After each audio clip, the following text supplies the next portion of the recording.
যেটা আমরা পাটের দড়ি বলি, অনেকে টুন দড়ি বলে, সরু মতো। এই যে আমি 68 কেজির ওজনের মানুষ, আমাকে ওই 1 টাকার দড়ি দিয়ে বেঁধে দাও, আর ওখান থেকে ডাকো বা খাবার নিয়ে দেখা, আয় বাবা খেয়ে যা, আমার আর নড়ার শক্তি থাকবে না, তাই না? চিন্তা করো মা, সামান্য 1 টাকার সুতুলির কাছে এই 68 কেজির ওজনের মানুষ বশীভূত। তেমনি কাম হলো রজ্জু সম, দড়ির মতো, দেবতারা পর্যন্ত পরাজিত। শিবেরও দেহে কাম এসেছিল, কাম গন্ধ ছিল বলে তাই মহারাজ দর্শন করতে পারেনি। ব্রহ্মার দেহে কাম এসেছিল বলে, তাও কোন দিন বলে দিচ্ছি মা, যেদিন শিব দুর্গাকে বিয়ে দেয়, দুর্গার ওই অত অপরূপ জ্যোতি দর্শন করে ব্রহ্মার বীর্য স্খলন হয়েছিল। বীর্য যখন বালিকাতে পড়ল, বৃদ্ধাঙ্গুলি অর্থাৎ বুড়ো আঙুল বৃদ্ধাঙ্গুলি দিয়ে ওই বালুকাতে মিশিয়ে দিল। সেই ব্রহ্মার বীর্য থেকে বালুকার সঙ্গে মিশে গিয়ে 60,000 বাল্যখিল্য মণির জন্ম হয়। তারা জন্ম নিয়ে জিজ্ঞাসা করলো, পিতা আমাদের কর্ম কি? বললো, এখানেই বসে তোমরা তপস্যা করো, আরাধনা করো, জগৎ পিতা গোবিন্দ একদিন এসে তোমাদের বাসনা পূরণ করবে। তপস্যায় সন্তুষ্ট হলেন। ভগবান জিজ্ঞাসা করলো, কি চাও তোমরা? এ বাল্যখিল্য মণিগণ, তোমরা কি চাও আমার কাছে? বলল, কিছু নয়, এক মুহূর্তের জন্য আপনাকে আমরা পতি রূপে পেতে চাই। ভগবান বললেন, তথাস্তু, আমি আশীর্বাদ করলাম। দাপর যুগে কৃষ্ণ অবতারে 1600 গোপিনী, তার মধ্যেই তোমরা থাকবে। নিত্য সিদ্ধা, সাধন সিদ্ধার কৃপা সিদ্ধা, এই তোমাদের কৃপা করে গেলাম। তোমরা হলে কৃপা সিদ্ধা গোপী। লক্ষ্য করো মা, আর একটা খুব ভজন কথা জানিয়ে যাচ্ছি। রাধে রাধে, হয়তো অনেকেই জানেন, তবু জানিয়ে যাই। রাসে 3 জাতের গোপী গিয়েছিলেন। কারা জানো? নিত্য সিদ্ধা, যারা নিত্য গোবিন্দকে আরাধনায় মেতে আছেন, যারা নিত্য সিদ্ধ। এই দেখো বাবা, আমরা গুরু অনেকে করি না, পাশের বাড়ির লোককেও গুরু করা যায়, এতে কোনো অপরাধ হয় না, কিন্তু জেনে নিতে হবে সে গুরুর যোগ্য কিনা। রাগ করলে হবে না। এই আমি এসেছি অত দূর থেকে, আপনারা মনে করছেন এই ছেলে ভালো, আমি গুরু করব, কিন্তু না মা, বাইরেটা দেখে কাউকে ভালো মন্দ বিচার করো না। মা জানে বাপ, আর মন জানে পাপ। কলিযুগে গুরু নিতে হয় চিনে, আর পয়সা নিতে হয় গুণে, তাহলে ঠকতে হয় না কোনো দিনে। এই যুগে গুরু যদি লোভী হয়, কামি হবে চেলা। লোভী গুরু, কামি চেলা, দুইয়ে মিশে নরকে গেলা। কেউ এদেরকে উদ্ধার করতে পারবে না। যদি বলো বাবা গুরু করব, প্রথম ধাপ জানিয়ে যাই মা, যদিও টাউন অঞ্চল, এটা দেখবে চাষবাড়িতে, চাষবাস যেখানে হয়, মাঠে সরু ধানের ফসল ফলিয়েছেন। সরু ধান, যাকে আপনারা পাটনাই চাল বলেন।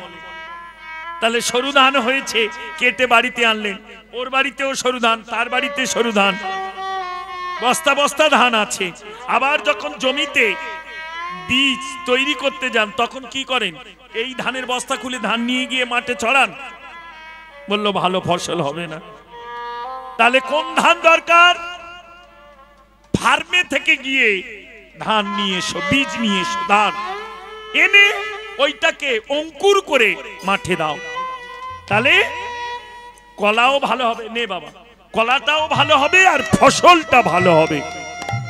লক্ষ্য করো মা, যে ধান তোমার বাড়িতে আছে, টেপার বাড়িতে আছে, খাদার বাড়িতে আছে, সেই ধান না নিয়ে তুমি ফার্মে থেকে কেন আনলে? সেই সরু ধান কেন আনলে? বললো ওটা শোধন করা, তেমনি মা নাম সবার কাছে আছে। গুরু যা তোমায় দেবে 2 টাকার বই কিনলে তাই পাবে, কিন্তু গুরু যে নিত্য শোধন করছে সেই শোধন বস্তু তুমি কোথাও পাবে না। নিতাই গৌর হরি হরি বল, হরি বল, হরি বল। ওই জন্য জানতে হবে হরি বল। কে এই নিত্য নামকে শোধন করছে। মা লক্ষ্য করো, কে এই নামকে শোধন করে আমাকে বীজ দিয়ে এই হৃদয় ক্ষেত্রে রোপণ করতে পারে, তবে অঙ্কুর হয়ে ফসল ভালো হবে। বীজ তো গুরু দিবে, পাতা হবে 2টো এই গাছের, একটা ভজন একটা সাধন। ফুল একটা, তার নাম ভক্তি পুষ্প। ওই ফুল থেকে ভক্ত ভ্রমরের মিলন হলে ফল হবে। যেমন ফুল ফুললেই ফল হয় না, ভ্রমরে মিলন করে, তেমনি এই ভক্ত ভ্রমরের মিলন হতে হবে। তুমি ভাবছো মাইকে বাড়িতে শুয়ে শুয়ে শুনে নেব, নাম শোনা হবে, কিন্তু এই ভক্ত বৈষ্ণবের কৃপা তোমার হবে না। এই মিলনের বাতাস তোমার অঙ্গে লাগবে না গো। ভক্তি আছে, সবই আছে তোমার, আমি জানি, কিন্তু এই যে পরাগ মিলন, এই যে ভক্তের সঙ্গে ভক্তের মিলন, এ হবে না। আর ওই ফুল থেকে ফল হবে, একটাই ফল, তার নাম কি? বিশুদ্ধ পঞ্চম প্রেম ফল, যেটা একমাত্র হয়েছিল রাধারানী। প্রভাস যজ্ঞের দ্বার ছিল 4টে, ধর্ম অর্থ কাম মোক্ষ। মোক্ষ পথ পর্যন্ত মানে মুক্তির পথ পর্যন্ত ছিল, কিন্তু রাধারানী সে দ্বারে যায়নি। শুদ্ধ কৃষ্ণ ভক্ত যারা, তারা কোনোদিন বলে না ঠাকুর আমার তুলে নাও, তারা মুক্তি চায় না, তারা এইটুকুই চায় যতদিন ভবে তুমি আমায় রাখবে, শুধু এই কৃপা করো যেন আমি তোমার সেবার যোগ্য হয়ে থাকতে পারি, যেন তোমার সেবাটা করে যেতে পারি গোবিন্দ, আর কিছু না। কারণ এ জীবনে সত্য আমি তো জানি, মৃত্যুই মানুষের আসল সত্য। এসেছি ভবে যেতে হবে। মাইকেল মধুসূদন দত্ত লিখে গেছে না, জন্মালে মরিতে হবে, অমরকে কোথা কবে, চিরস্থির কবে নীর হাইরে জীবন নদে। যে রোগের ঔষধিও দেয় সেও জানে একদিন আমারও রোগে মরতে হবে, তাই না? হরে কৃষ্ণ মা। আমাদের জীবনের বাদিনী হলো কাম আর ক্রোধ। এই কাম হচ্ছে রজ্জু সম দড়ির মতো, দড়িটা ফেলে দিয়ে আগুন ধরিয়ে দাও, দেখবে আগুনে পুড়তে পুড়তে দড়ির ক্রিয়া শক্তি, রজ্জুর যে ক্রিয়া শক্তি, ক্রিয়া মানে যেটা আমাকে বশীভূত করেছিল বেদে, সেই শক্তিটা মারা যাবে, গিয়ে কি হবে? ছাই রূপে পড়ে থাকবে। তেমনি কামের যে ক্রিয়া শক্তি, কাম দেহ থেকে ত্যাগ হবে না। একটা সাধুর দেহে কাম আছে, একটা ঋষির দেহে কাম আছে, কিন্তু কৃষ্ণ নামের আগুন দিয়ে তারা কামরূপ রজ্জুটাকে পুড়িয়ে ছাই করে দিয়েছে। ওই ছাইটা কামের মতো হয়ে দেহে পড়ে আছে। এই তাদের ভজন। কামকে নিষ্কাম করাই হলো কৃষ্ণ ভক্তের আদি লক্ষণ। কেউ ভেবো না কাম ত্যাগ হলেই কৃষ্ণ ভজন হবে, না বাবা, কাম ত্যাগ হবে না। রাধে রাধে। আরো ভজন আছে, আরো গভীরে আস্বাদন আছে। যে যার গুরুচরণ আশ্রয় করো, বসে বসে আস্বাদন করো মা। বাজারে যেমন, যদিও ব্যবসায়ী সমিতির গান, বাজারে যেমন কলা ছাড়িয়ে বিক্রয় করে না, আর করলেও কেউ কিনবে না, তেমনি কীর্তন সবকিছু ছাড়িয়ে দিতে নেই। কিছু কিছু গুরুচরণে বসে ছাড়িয়ে ছাড়িয়ে আস্বাদন করতে হয়। জয় রাধে। হরে কৃষ্ণ। আমাদেরও এই দুজন বাদিনী আছে দেহের মধ্যে, এরা কৃষ্ণ ভজন করতে দেয় না। রাধে রাধে। জয় রাধে। হরে কৃষ্ণ। এমনি করে রাধারানী বললাম আমি কি করব? ওই ছন বচন শুনিয়া রাই, সকল সখিনীর বদন চাই। এবার আবেশে কহত মনের কথা, আবেশে কহত মনের কথা।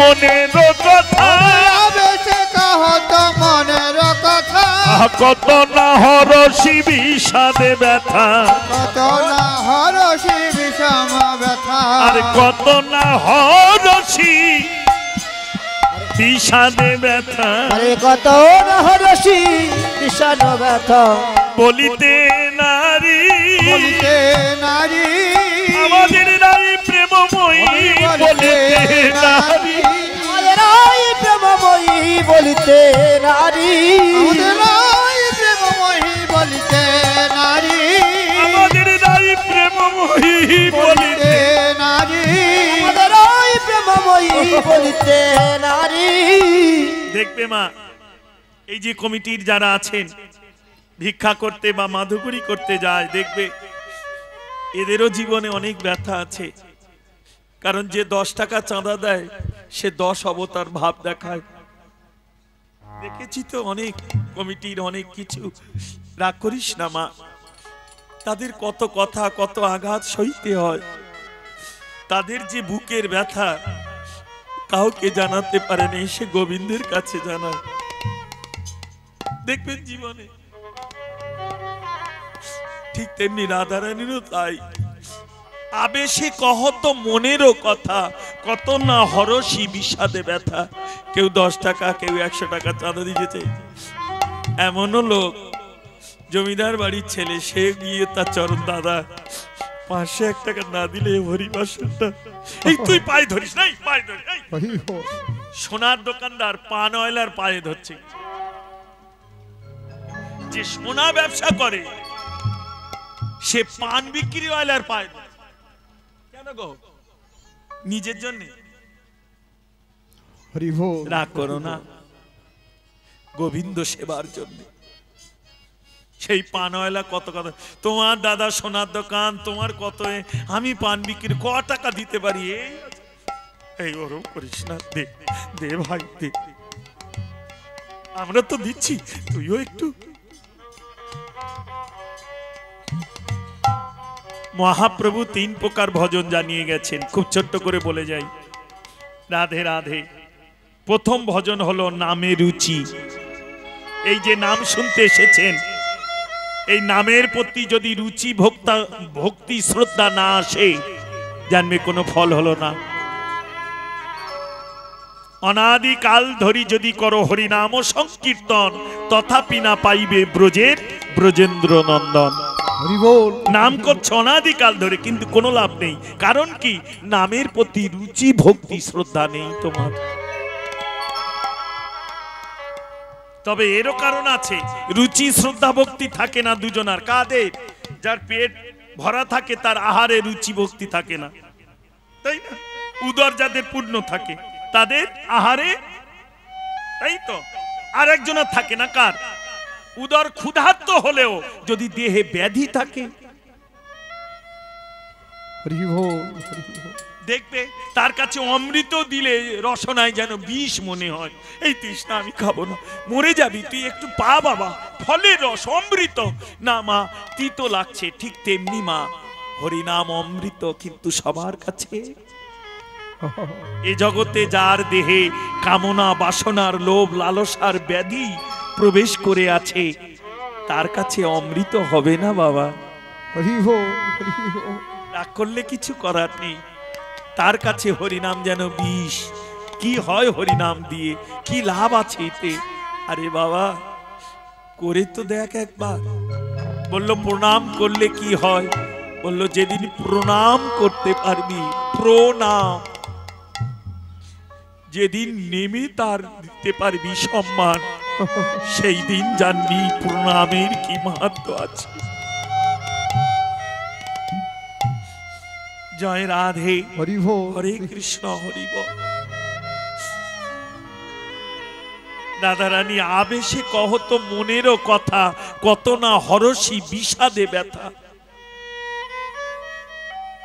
বড় ব্যথা দুঃখে নিয়ে সখীদের কাছে বল, ললিতা তোরা তো কেউ ছিলিস, আমি একা ছিলাম। শোন তবে,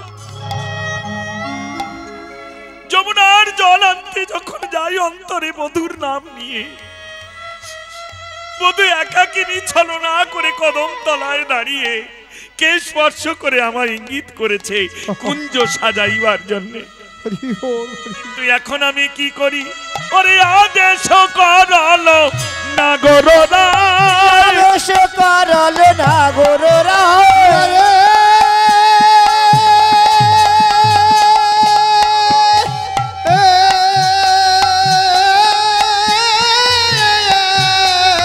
আদেশ করালো নাগররায়, আদেশ করালো নাগররায়। আরে কহ না সখিনী কি করি উপায়, আরে কহো না সখিনী কি করি উপায়, এই গুরু দুরুজন বঞ্চনা করি, গুরু দুরুজন বঞ্চনা করি, কেমন যাইব রহিতে নারী, আমি কেমন যাইব রহিতে না রে, ওগোয়াতে কহিয়া চলিলা ধনী, এত কহিয়া চলিলা ধনী, এত কইয়া চলিল ধনী, এত কহিয়া চলিলা ধনী, গুরু দুরুজন কিছু না গনি। আরে দূর দূর জন কিছু না গনে।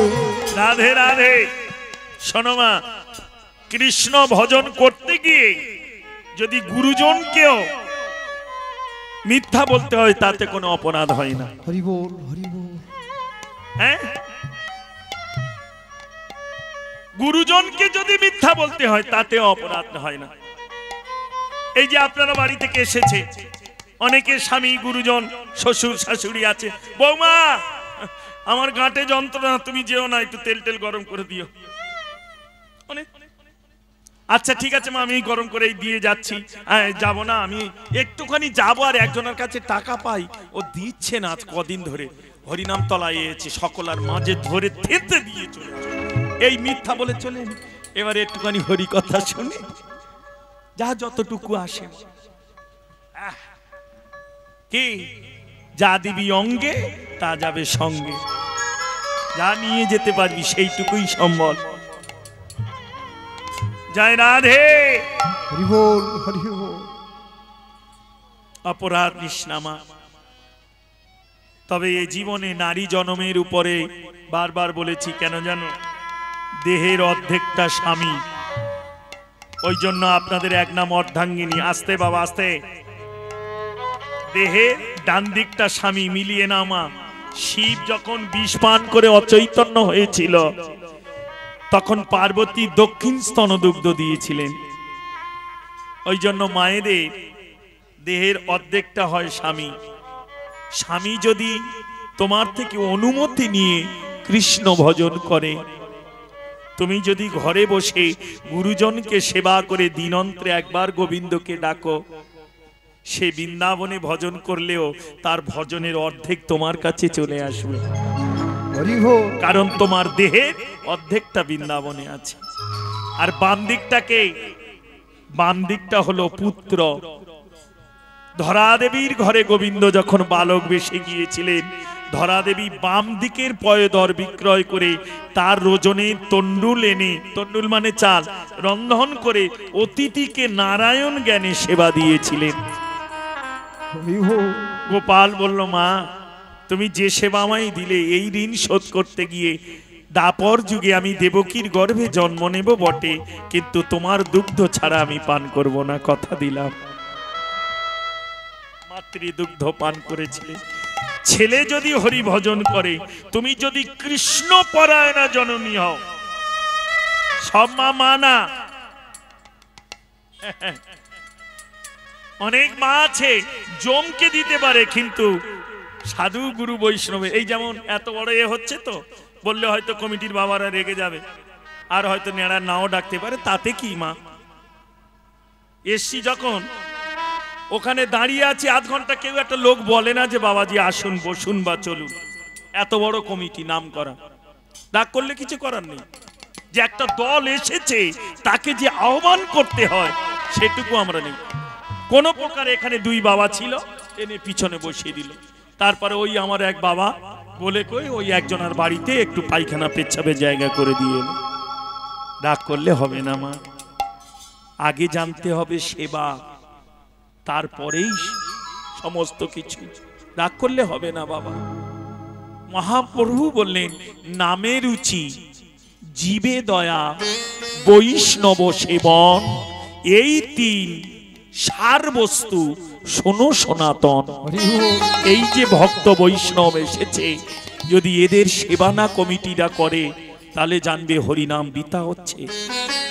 কারণ সাধুগুরু বৈষ্ণবের সেবায় হরিনাম যজ্ঞ আরো বেশি পূর্ণ হয়।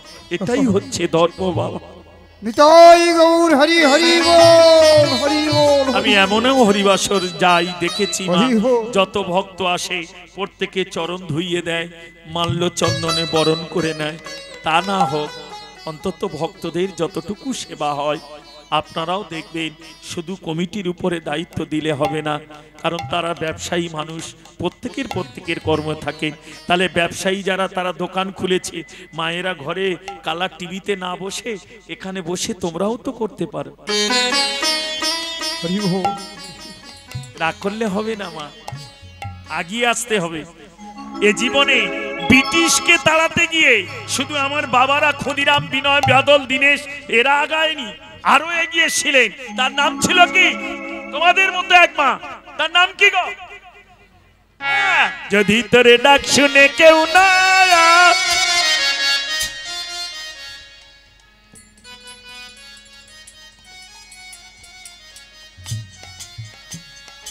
ও ভাগা কেউ কথা, ও ভাগা কেউ কথা না কই, তবে আপন মনে একলা প্রাণী একলা বলো রে। যদি তোরে ডাক শুনে কেউ না আসে, তবে একলা চলো রে। আরে কেউ না আসে, অপরাধ নিও না তবে বাবা। একলা চলো রে। মায়েরা রাগ করো না, তোমরাও এসো, সহযোগিতা করো। কারণ মাতৃভক্তি আগে না এলে এত সোজা নয়। তরণীকে যদি সরমা সাজিয়ে না দিত তাহলে রামের চরণ পেত না। কয়াদু যদি হরি কথা না শুনত, প্রহ্লাদ এত বড় হরিভক্ত হতো না। জয়দেব গীত গোবিন্দ লিখেছিল, সেবা দিল কে? পদ্মাবতী। তেমনি মা তোমরাও এগিয়ে এসো, এই কমিটির সঙ্গে সহযোগিতা করে এই হরিবাসরটাকে পূর্ণ করে তোলো, আরো যাতে এগিয়ে যায়। জগতে যেন এই যশ খ্যাতি আপনাদের জন্য না, বারাইপুরে একটা সুন্দর পরিবেশে হরিবাসর হয়, যেখানে ভক্তদের আহ্বান হয়, ভক্তদের সেবা যত্ন হয়। হরি বল। রাধে রাধা রানী ফুলমালা তাম্বুল ডালা উজালা প্রদীপ সাজিয়ে নিয়ে চললেন। ওদিকে চন্দ্রাবলী সেও কুঞ্জ সাজিয়ে রয়েছেন। প্রাণ গোবিন্দ ধীরে ধীরে যাচ্ছেন। যাই পদ চাপি চাপি, আর যায় পদ, যায় পদ, চাপি চাপি। বধু যাই পদ, যাই পদ, চাপি চাপি। যাই পদ চাপি চাপি, আর যায় পদ, যায় পদ, চাপি চাপি। আমি এই জীবনে প্রথম কীর্তন করছি না বাবা, কিছু করার নেই। আমার এত ঘা কোনো মাই গয়লা দিইনি, যা তোর ঘা দিচ্ছি। এই দুটো বক্স আছে, যদি সাউন্ড দিস আমার মতো ছেলে এখানে দাঁড়াতে পারবে? তাহলে কিছু বলার নেই। জয় রাধে, হরে কৃষ্ণ। কটা বাজে? এই হয়ে গেছে, আর বাড়াসনি বাবা, আর ফাটিয়ে লাভ নেই, হয়ে গেছে টাইম। যাই পদ চাপি চাপি, যায় ধীরে ধীরে গোবিন্দ, যেন চোরের চূড়ামণি চলেছে রে। চূড়ামণি চলেছে রে, রামনে চলেছে রে, চূড়ামণি চলেছে রে। চোরের চূড়ামণি চলেছে রে, চূড়ামণি চলেছে রে। ধনির ঘরে চুরি করবে বলে, চূড়ামণি চলেছে রে, ধনির ঘরে চুরি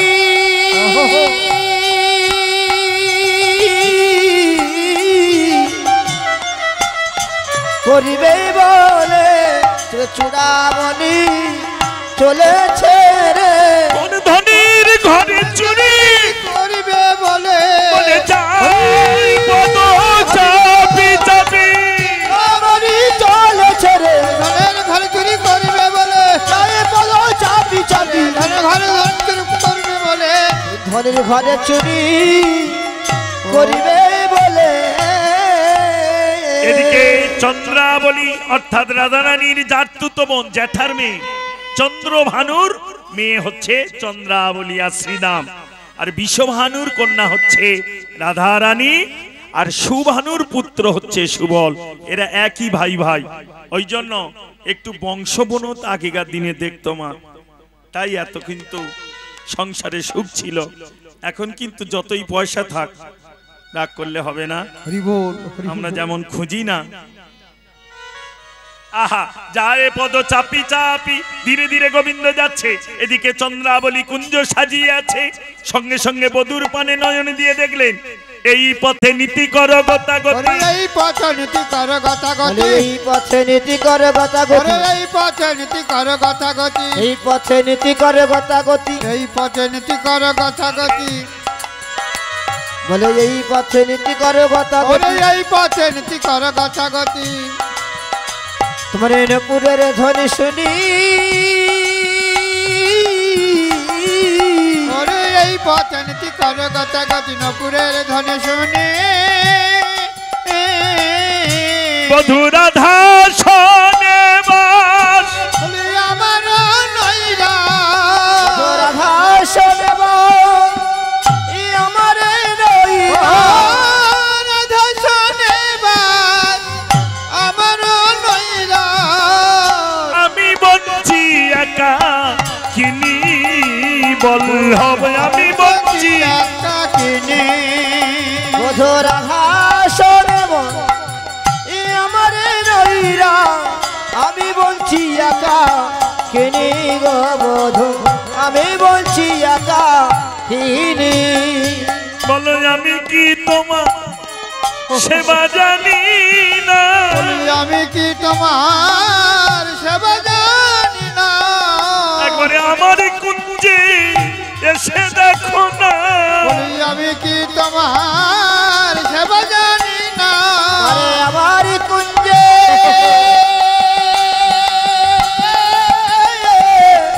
এসে দেখো না, আমি কি তোমার সেবা জানি না, একবারে আমার কুঞ্জে এসে দেখো না, বলে ওই হে আমি কি তোমার সেবা জানি না, হে আমার পরাণে বধূ, আমি কি তোমার সেবা জানি না, আরে আমি কি তোমার সেবা জানি না। হরি বল। চন্দ্রাবলী বলল বধূ আমার খুড়তুতো বোন নিত্য তোমার চরণ সেবা করে, আর আমি কি তোমার সেবা জানি না, একবার আমার কুঞ্জে এসে দেখো। গোবিন্দ বললেন হে চন্দ্রে আজ আমায় ছেড়ে দাও, কাল আসবো। বধূ এই কাল বড় কঠিন, তুমি যতই করো চলো না, আজ তোমায় ছাড়বো না, ছাড়িয়া নাহি কো দিব। এবার ভগবানকে রাখবে কোথায়, মিলিয়ে নাও মা। এ বুক চিরিয়া যেখানে পদানো সেখানে তোমায় রাখিব, আমার এগো কচিরিয়া যেখানে পড়ানো সেখানে তোমায় রাখিব, বধূ এ বুক চিরিয়া যেখানে পদানো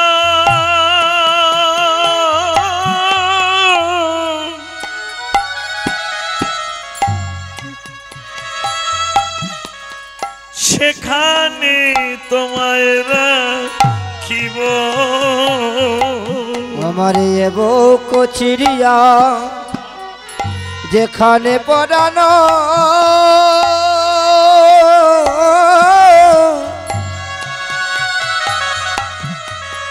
সেখানে তোমায়রা খেব তোরা সখী গণ করিয়া যতন তোরা সখী গণ করিয়া যতন লয়ে চল নিকেতনে কিবা তোরা সখী গান করিয়া যতন লয়ে চলো নিকেতনে আজি কারণী শিরাধিকার উপসী থাকুক নাগর দিনে আরে আজি কারণে সে রাধিকার উপসী থাকুক নাগর বেনে এবার এতে কবলিয়া করেতে ধরিয়া রে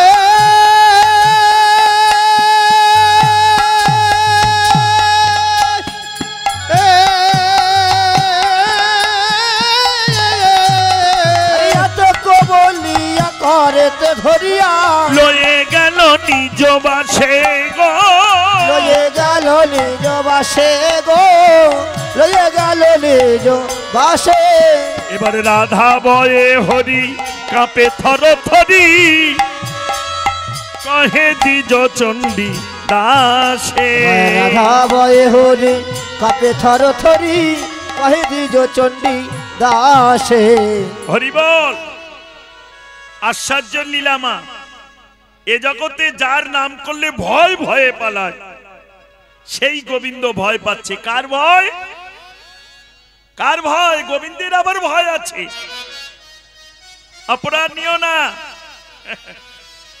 তাই না? যার নাম করলে ভয় ভয়ে পালায় সেই গোবিন্দও ভয় পাচ্ছে। কার? রাধা ভয়ে হরি কাপে থর থরি কহে দ্বিজ চণ্ডী দাসে রাধা ভয়ে হরি কাপে থর থরি কহে দ্বিজ চণ্ডী দাসে রাধা ভয়ে হরি কাপে থর থরি কহে দ্বিজ চণ্ডী আরে রাধা ভয়ে হরি কাপে থর থরি কহে দ্বিজ চণ্ডী দাসে এবার চন্দ্রার সনে হলো মিলন চন্দ্রার সনে হলে মিলন চন্দ্রার সনে হল মিল বলে আজ নিশীতে হবে যাব চন্দ্রার সনে হলো মিলন হবে যাব চন্দ্রার সনে হল মিল নিশীতে হবে যাব চন্দ্রার সনে হলো মিলন যদুনাথে দাসে কহে বলো আনি যাই তোরা সে কয়ে বড় ভালো যায় যদুনাথে দাসে কহে বলি হারি যাই যদুনাথ দাস কহে বলি হারি যাই আবার এমন দুহার প্রেমী কভু দেখি না আরে এমন দুহার প্রেমে কহু দেখি নাই এবার চন্দ্রারে কুঞ্জে চন্দ্রারে কুঞ্জে চন্দ্রারে কুঞ্জে চন্দ্রারে কুঞ্জে বলে রহে প্রেমায় আনন্দে হরে কুঞ্জে হে প্রময়ানন্দ চন্দ্রারে কুঞ্জে বলে রহে প্রেমায় আনন্দে চন্দ্রারে কুঞ্জে হে প্রময়ানন্দ চন্দ্রারে কুঞ্জে বলে আজ নিশি হয়ে যাপন চন্দ্রার ঋষি হবে যাপন চন্দ্রারে কুঞ্জে বলে আজ নিশি হয়ে যাপন রাধে। ওদিকে প্রেমময়ী রাধা ঠাকুরানী কুঞ্জ সাজিয়ে ফুলমালা তাম্বুল ডালা সাজিয়ে উজালা প্রদীপ জ্বালিয়ে গোবিন্দের আশা পথে নয়ন দিয়ে বসে আছেন। এরপরে যদি কোনোদিন আমি আসি বা কালকে যে কীর্তনী আছে তাকে গাইতে বলবেন, যদি না গায় আবার যদি কোনোদিন আমি আসি বা কোথাও দেখা হয় বলবেন, এরপর থেকে আবার গিয়ে যাব। এইখানে রইল আমার লীলার মাধুরী। এইখানে রহিল আমার লীলার মাধুরী রইল আমার লীলার মাধুরী আবার চন্দ্রাসনে মিলন হলো বলো হরি হরি চন্দ্রাসনে মিলন হলো বলুন হরি হরি ওরে চন্দ্রসঙ্গে মিলন হলো বলো হরি হরি চন্দ্রাসনে মিলন হলো বলুন হরি হরি ওরে চন্দ্রসঙ্গে মিলন হলো বলো হরি হরি চন্দ্রাসনে মিলন হলো বলুন হরি হরি ওরে চন্দ্রসঙ্গে মিলন হলো বলো হরি হরি চন্দ্রাসনে মিলন হলো বলো হরি হরি জয় শ্রী রাধে। যাওয়ার সময় সবাই মিলে গাইতে গাইতে যাও। হরে কৃষ্ণ কৃষ্ণ কৃষ্ণ হরে হরে হরে রাম রাম রাম হরে হরে হরে কৃষ্ণ